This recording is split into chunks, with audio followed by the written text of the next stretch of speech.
শিয়ালদা বনগাঁ শাখায় বড় বিপত্তির হাত থেকে রক্ষা পেল ডাউন বনগাঁ শিয়ালদা লোকাল।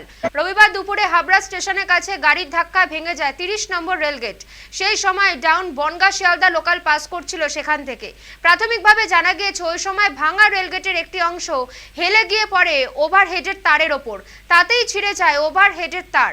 যাত্রীরা জানিয়েছেন ওভারহেডের তার ছিঁড়ে আগুনের ফুলকি বের হচ্ছিল, সঙ্গে সঙ্গে থামিয়ে দেওয়া হয় ট্রেন। তার থেকে আগুনের ফুলকি বের হওয়ার কথা চাউর হতেই আতঙ্কে ট্রেন থেকে লাফিয়ে রেল লাইনে নেমে পড়েন যাত্রীদের অনেকেই। রবিবার দুপুরে এই ঘটনাকে কেন্দ্র করে বেশ আতঙ্ক ছড়িয়ে পড়ে যাত্রীদের মনে। রেলগেট ভেঙে থাকার পরও কিভাবে ট্রেনকে এগিয়ে যাওয়ার সিগন্যাল দেওয়া হলো তা নিয়ে প্রশ্ন তুলেছেন যাত্রীদের অনেকেই। দাদা দাদা একটু সরে যাও দাদা।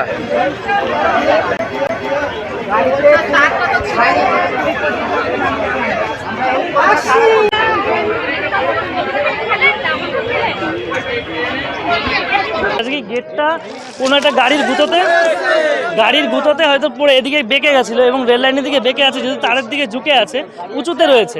যদি নিচে থাকতো তাহলেও সমস্যা হতো, কি গাড়িতে আটকে যেত নিচের দিক থেকে। যাই হোক, এবার সবাই মিলে অনেকেই চেষ্টা করছিল যে দড়িটা টেনে গেটের সাথে বেঁধে নিচের দিকে টানার চেষ্টা করছিল, কিন্তু সেটার হলো না।